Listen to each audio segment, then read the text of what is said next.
Meron nga akong encounter with Manila's public enemy number one noong 1999. Cop killer, drug pusher, and leader of kidnappers. Ang pangalan niya si Mahmoud. Actually to, may hostage pa siya nakuha Okay. na babae. Kompleto siya ng gamit. May Uzi, may Ingram, may Granada pa. Pinahusuko ko siya ng maayos. Okay. Ngunit hindi niya ginawa, binaril niya ako ng binaril. Nakakuha akong pagkakataon na open na siya. Tatama ako sa ulo, dito, at sa dibdib.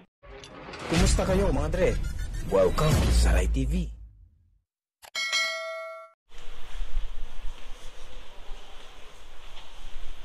Scorpion 1961, Business Management, and General. Tok tayo dito. Tok tayo, nandito si General. Hello po, ma'am, nandito po si General. Ay, opo. Dito po siya. Sige. Tara. Welcome po sa opisina ng General. Salamat po. Hindi kami, nandito si General. Hi General! Alright. Hello po. At kinagagala kita makita ng personal. Nice meeting you. Tagahanga mo ako, ha? Wow, thank you po. Hinahanga kita, ha? General ha, tagahanga natin. Oo, General Hamyas yan. Yan, hina-highlight niya yung mga magiting na tao. Bara ako ng Buti Maynila. naman, nakita mo yung isang magiting din. Mga tre, bara ako ng Maynila, General Hamyas. Sir, maraming salamat po sa pagkakataon nito, sir.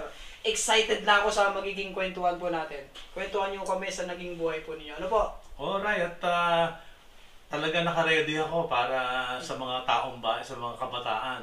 Para lalo magsikap sila kahit mahirap, magsikap sila para makarating sila sa kanilang mga pangarap. Correct. Kaya natin i-gines si General Hamyas mga dre to inspire sa ating mga kabataan dahil napaka-successful ng kanyang police story. At hindi lang yun businessman si sir ngayon. So sir, umpisa na natin ang kwentuhan natin. Let's go! Start na tayo, right? Tara! Mga dre, kagaya ng sinabi ko sa inyo kanina, makikipagkwentuhan tayo sa isang kilalang general ng Pilipinas, mga dre. First time ito na makikipagkwentuhan tayo. Ay, hindi ko na patatagalin to, no? Let's all welcome General Elmer Hamyas, sir. Maraming salamat po sa pag-imbita sa akin dito at sa pagkakataon na pinagkaloob niyo po sa amin. Batiin niyo po yung ating mga tagapanood, sir. Salamat sa Rai TV at nakahalungkat na naman ng mga documents at nakita ko. Magandang araw sa inyo lahat, mga taga-panood ng vlog ni Rai at sa Rich sa Pilipinas. Buong mundo, alam ko marami na siyang followers. Okay, baka unahin ko na kayo mga dre. Ito po, si sir ay isang dating pulis, isang alagad ng batas, pero isang dati rin siyang manlalaba. So hindi tayo nalilihis ng content. Marami siyang kwentong pelikula rin, katulad nung ating mga nakarang mga guests. So sir, maaari niyo bang kwento sa amin yung naging buhay niyo before bago kayo makapasok sa bilang pulis? Kung sino ba si Elmer Hamyas noon? Oo nga pala, Ray, nais ko impormahan kita. Ako'y taga Maynila, no? Opo. Ngunit ang aking mga ng nanay at tatay ay sa probinsya ng galing. Pero pinanganak ako sa Maynila, dito sa F. Muñoz, Paco, Maynila, noong 1961. So, nag-aral ako sa public school, sa Epifanio de los Santos Elementary School, at nagtapos ng high school sa Arolo High School. At nung ako'y nasa high school, ninais ko at pinangarap ko maging Pulis Maynila. So nag-aral ako sa Philippine College of Criminology. Okay. At nagtapos naman ako rito noong 1983. At dahil dito ay nakapasa naman ako sa National Police Commission Entrance Examination na ang ibig sabihin nun, eligible ka na para maging pulis hanggang sarhento. Okay. Ako'y pinalad na-appoint bilang isang Pulis Maynila noong May 1, 1983. At dahil dito, ako'y naging Pulis Maynila at pinangalagaan ko ang siyudad ng Maynila. Ngunit hindi na natapos yung istorya ko rito bilang pulis. Ako'y nangarap din na maging opisyal. Siyempre. Kaya't ginawa ko, nag-take ako ng examination ng Cadet Corps Examination or CCIMP. Sabihin nun, Philippine National Police Academy. Okay. No? At ako'y nakapasa nga at napabilang sa Class of 1986, Revolution Class. No, revolusyon yun eh. Bagong Pangulo ang Oo nga. take over, di ba? 86, tama po. Ngayon, na-assign uli ako sa Maynila bilang isang tenyente. At dahil dito, marami ng mga pagkakataon na nabingit ang aking buhay sa pagtatanggol sa mga taong bayan sa Maynila. No? Bigyan nyo nga kami ng isang senaryo, sir. Actually, when I was a lieutenant, Opo. no, at syempre, tayo ay na-assign sa investigation division. Opo. Ngayon, yung pauwi na kami, nagkataon yung hold up yung jeep. Kaya napainkwentro tayo sa kabutihang palad. Hindi naman tayong namatay yung mga hold-upper. Talaga sigurong hindi pa pagkakapanahon na ako'y wawagasan ng buhay, no? Ilang hold-uppers yung sir? 3 yun, pero may nakatalon sa ilog eh, dahil inabot dun sa Jones Bridge. Tama po kayo nun? Ako lang isa. Wow! Oo, na-tsempo lang, na-tsempo. Na-tsempo talaga, na-tsempo ang hold-up na yun. Okay. Ngunit dahil dito, ako'y na-promote ng spot promotion at naging kapitan agad ako. Mabilis ako naging kapitan. At lahat ng promotion ko, puro spot promotion hanggang from captain to major, major to lieutenant colonel, and Wow. then lieutenant colonel to full colonel. Puro spot promotion. Puro spot promotion. At kung naaalala nyo, ako yung na-promote nung kasalukuyang may magtatangka na guluhin ang Metro Manila at hinarangan ang buong EDSA. Yan. At ako'y naging director doon sa Eastern Police District nung 2014 hanggang 2016. Ako'y nag-general. Tapos, nagretiro ako bilang isang pulis noong November 21, 2017. Ngunit, mahabang kwento pagka kwento ko lahat sa inyo yung karir ko eh, no? Yes. Yung spot promotion nyo, sir, I'm sure kasi gustong marinig ito ng mga followers natin. Kabisado ko kasi kiliti ng mga followers natin, sir. Gusto nilang marinig bakit laging spot promotion si Elmer Hanyas. Kasi ang tawag dito, Ray, Opo. is meritorious promotion. Yes, sir. In line with your courage. Ano? Yan nga ang nagiging sa PNP. Kaya lahat ito ay puro accomplishment. Hindi sa table lang, kundi sa action. Yun. Actually, meron nga akong encounter with Manila's public enemy number 1 noong 1999. Meron kasing declared na Manila's public enemy number 1, cop killer, drug pusher, and leader of kidnappers. Okay. Ang pangalan niya si Mahmoud. Na kung saan nagkaroon kami ng face-to-face encounter, street encounter. Okay. No? Ito'y na-highlight ng mga ibang reporter. Opo. Nakita to sa actual na barilan. Actually ito, may hostage pa siya nakuha eh. Okay. Na babae. Nakakuha siya ng hostage habang tumatakas siya. At ito'y ginawa niyang cover. No? Ngunit, syempre, medyo mabilis tayo. Kabataan pa natin. No? At hindi ko man gustong gawin na patayin siya, ngunit aking siyang napatay at dahil dito, may nagbenta ng aking pangalan sa larangan ng pelikula para gawing pelikula ito. Paano po yung nangyari na nabaril nyo yung ano? Ganito yun eh. Sige. Actually, nakapagplano kami, may mga information ako na-receive na yung Manila's public enemy number 1 ay magdi-deliver ng shabu dun sa Singalong, Manila. Okay. At dahil dito, kompleto siya ng gamit. May Uzi, may Ingram, may Granada pa. Sabi ko, at 4 sila. Nagplano na ako yan, pero ano yun eh, kukunti lang ang tao nakuha ko dahil mahal na araw. Talagang may mga deployment kami ng panahon na yun eh. So ngayon, doon sa Arellano, Corner Strada, ay dumating siya ron at pinahusuko ko siya ng maayos. Okay. Ngunit hindi niya ginawa, binaril niya ako ng binaril. Siya yung unang bumaril? Oo, siya unang bumaril eh. Binaril niya ako. Opo. Nakapag-cover din, nakapag-duck din ako sa ibang cover.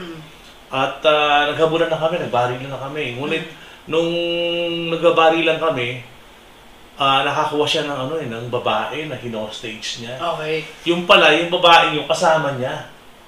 Kasama niya, a certain Jacqueline. Kasama niya sa loob ng na grupo, ginamit niya na hostage yun para hindi siya barilin. Opo. Siyempre, hindi ko babarilin dahil may hostage eh. Opo. So, ginawa ko,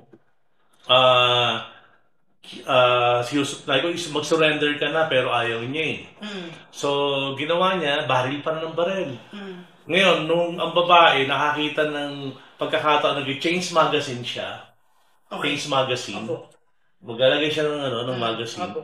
Siyempre, yung babae ayaw niya mamatay. Opo. Di ba? Tumakas. Tumakbo. At sinuntok siya. Opo. Tumakas siya ngayon, tumakbo. Nakakuha akong pagkakataon na open na siya. Nung open siya ngayon, natama ako sa ulo, dito, at sa dibdib. Yun ang kanyang kinamatay. Nagtatapos na yung Andun na. kanyang Okay. end of...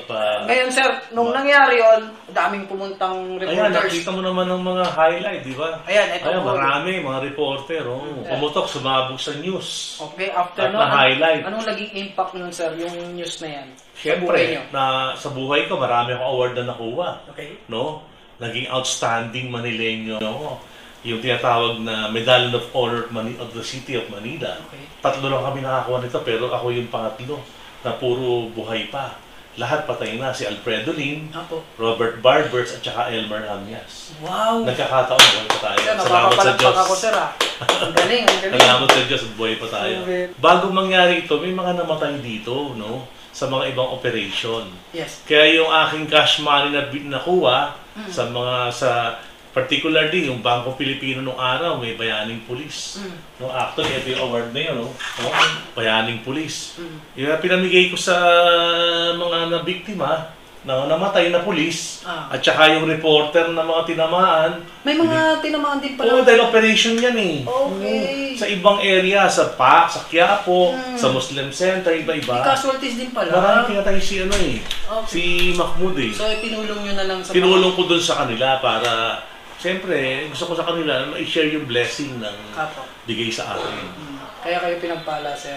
Hanggang ngayon, pinagkapala pa rin tayo ng Diyos. Sobra. Mamaya pupunta tayo dyan kung bakit natin nasabi yun. So, after nun, sir, paano nabuo yung pelikulang Hamias? Ayun, kinausap ako ng production at akin naman pinagbigyan. Apo. No? At dahil sa pelikula to, makakatulong daw dun sa political side ng artista at mayor. Yes. Apo. Naging senador naman yung gumanap na Hamias. Kilala niyo naman yun. Lumabas din po ba kayo sa movie na yan, sir? Ay, hindi. Hindi po. Ngunit ako ay may pagkakataon na nag-artista dahil, alam mo, nagkataon na merong away dun sa isang area ko. At nagkataon, nag-aaway yung mga taga-film industry. So, ako yung nag-pacify ng mga away. Apo. At iniwanan ako ng calling card kung gusto ko raw may extra income. Okay. Ako naman, siyempre, kapos naman ang sweldo ng pulis. No? At ako'y nag-artista sa Viva Films noong 1989 hanggang 1992. Ayan. 93 hanggang 93. Contract star ng... Viva Films, contract star ako. Contract Oo. star ng Viva Films. Oo, Sir. yan ang aking ginawa. At napakasarap pa na maging artista. Kwento niyo masabi. Dahil Kumusta experience? talaga palang pag-artista ka, talaga palang bukod sa may kita ka na, libre pa lahat ang pagkain. At magandang artista makikita ang mga babae. Viva eh. At marami akong naging kaibigan nun. Sige po. Sino po yung mga naging kaibigan niyo sa Viva, sir? Si Roy Binson, Cesar Montano, Robin Padilla, Philip Salvador, si Rudy Fernandez, mga close ko rin yan nung araw. No? At yung iba, nauna na, Wala na. RIP sa kanila. Pero si Boy Roque, kasama ko rin yan. Yes. Pero bago ka pala maging artista sa Viva, kailangan mag-undergo ka ng SOS Daredevil. Na-try niyo rin yun, sir? Nag-training ako dyan. Kala ko nabalian ang likod ko. Dahil piyatanon ako sa 4th floor eh. Tapos, tumalon kayo sa... Tumalon ako, nagkamali yata ako ng talo, ng apak. Akala ko patay na, bali na yung likod ko. Bulit, pabutihan ng Diyos. Yung net. Oo, ang taas eh. 3 bagsak akong ganun eh. Kumusta, sir? Nung pinapatulon kayo, nag-alam Ay, hindi. Dahil gusto kong kumita, gusto kong mag-artista rin eh. Desidido rin kayo. Desidido kong maging artista. Hindi lang sa pera, talagang isa sa mga pangarap ko rin maging artista. Okay. Ano pong mga pelikula yung... Yung kay Robin Padilla, yung Mista. Yan. Nasa mista po kayo, sir? Oo, nandun ako. Kami na Robin Padilla, Hermontano, yung mga pelikula, tsaka yung ano, hanggang kailan hanggang saan, yung kay Alice Dixon, kay, sino ba to mga Albert Martinez, Okay. yung mga known sa Viva, at nakasama ko, I did siguro mga 17 movies, no? Ang dami rin pala. 17 movies. Puro supporting actor tayo. Opo. Tapos nung ako'y mag-general na, may kumuha sa akin, yung sila Vice Ganda, yung sa Private Benjamin. Ay, nandun kayo, sir. Ako yung general doon. Yun. General na po kayo nun. Colonel. Colonel, Oo, okay. may general na ako noon. Okay. Sasabihan nga ako noon na isang opisyal na general eh. Oh, sa pelikula, general ka na, hindi ka na namin gagawin general. Sir, nabi ko, I'm qualified to be a general. Yes, of Oo, course. naging general naman tayo. Hindi ko alam yun, nandun pala kayo, sir. Ako yung Private Benjamin. general doon sa 2-star general. Sir, na-experience yung pagiging artista. Kumusta naman ang kita sa pagiging artista? Okay naman ba? Syempre, hindi ko na i-highlight. Baka gul tayo ng BIR, ha? Pero maganda ang pagpipelikula. Nagpapaalam naman ako sa aking mga commanders noon. At saka pagbakasyon lang. Kasi nakikiusap ako pagka walang pasok. Bawal kasi sa pulis yung, alam mo na, scheduling. Pagka libre naman, okay naman ako libre. Kaya maganda, tsaka minamasahe ka pa ng mga crew, di ba? Pero kailangan, syempre, makikipagkaibigan ka sa lahat. Yes. Lahat, from the lower group hanggang sa upper group. Tama. Pero higit sa lahat, ang ganda ng mga babae ron, syempre, sa diba? Isang artista, sir, sino mga hinahangaan yung artista? Una sa action muna, sa action. Syempre, yung mga sila Rudy Fernandez, yan ang mga... The Boy. At saka si Jinggoy, syempre, dahil sa pelikula ko yan eh. Oo, at saka si Ipe. Ang gabarkada kami ng araw niya mga yan. Nung umpisa kayo, humble beginnings, nag-aaral kayo sa isang public school. Oo. Paano niyo na-achieve yung ganyang katataas ng mga accomplishments, sir? Anong sekreto ni General? Unang-una, guided by Holy Spirit. At saka, higit sa lahat, when you have a clean heart, God will benefit all, no? So, tsaka-tsaga. Matyaga ako, tsaka syempre matalino. Yan, diba? importante. At Kasi matapang. hindi nyo Higit sa lahat. natatanong si sir, PhD rin. Doctorate po kayo, di ba po? Nag-aaral din ako. Nag-aaral din. Nag-graduate ako dyan. Asian Institute of Management and Economics. Diba? Dahil pinaghahandaan ko nga yung pag-retired ko eh. No? Alam ko, pagkatapos ng retirement, tapos na yung karir mo, Apo. hindi lang depende sa bahay ka lang. Ayun. Anong gagawin mo? Ayun. So, negosyo ang hanap buhay ko ngayon. Ayan. Negosyante, consultancy services, at trading, tsaka assistance to loan, yung foreign loan. Yung business nyo na sa building na to? Yung Scorpion 1961, Yes, that was my birthday and my zodiac sign. Yung consultancy services natin. Yan ang aking mga kinikater ko, mga negosyante, contractors, mga private contractors, government contractors. Sinusuportahan ko sila kung kailangan nila ng mga loan. Ako yung nakikipag-ugnayan. Ang tawag sa akin, ako yung tagapag-ugnay ng negosyante. Middleman. Ako yung middleman. Ako yung nakikipag-ugnay. Sir, retired na po kayo. Wala pa po ba kayong balak na magpahinga na, stop na sa business? Naisip niyo bang tama na to, pahinga na ako? At the age siguro ng usapan namin mag-asawa, at the age of 75, tigil na ako. Dahil syempre, sabi niya, ayaw akong patigilin ka kasi marulungkot ka sa bahay. Mga apo ko, inalagaan ko rin. Pero ayaw niya akong patigilin dahil hindi naman yung dahil sa pera eh. No, para dun yung utak mo, ma-preserve natin yung utak mo, tsaka yung lakas mo, kasi manghihina ka sa bahay. Yun naman talaga ang maging problema ng mga retired. I don't want to be a government position naman eh, tapos na ako dun eh. No? Pero kung elected, papayag ako pag gusto ng taong bayan. Public service lang naman talaga ang hanap ko eh. No? Honest service as public servant.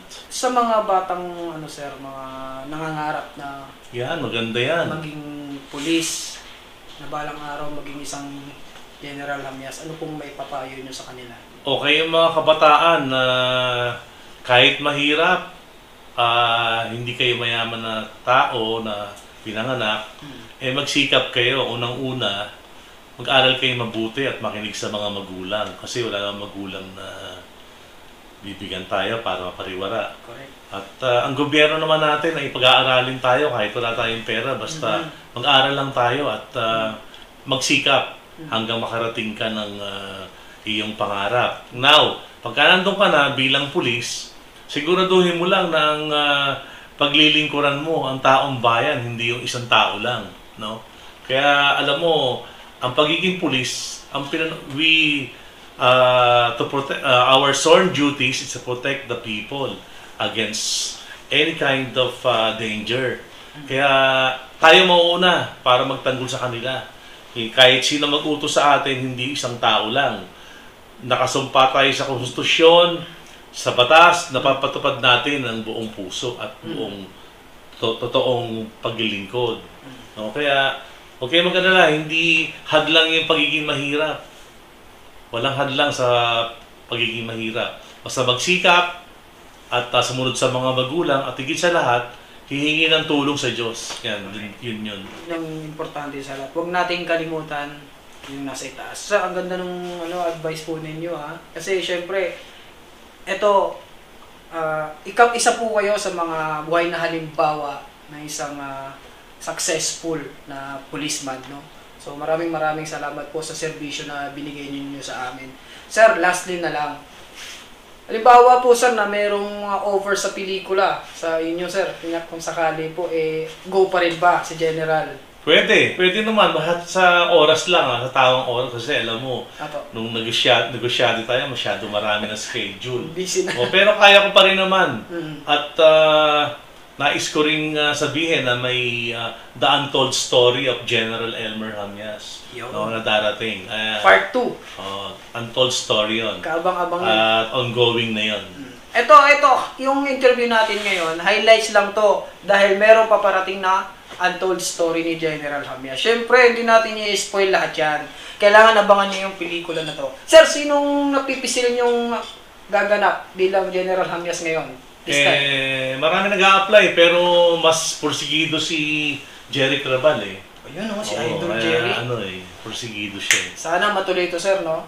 Tsaka sir, ako po nagpapasalamat ako on behalf of our followers na isa po pala si sir na sa ating mga tagapanood. Nanonood po siya ng ating mga content na balikan itong ating mga idol noong araw upang makatulong na rin at maka-inspire ng ating mga kabataan.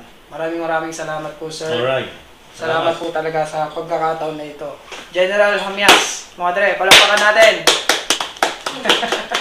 Salamat po. Huwag kalimutan mag-subscribe. Paalam.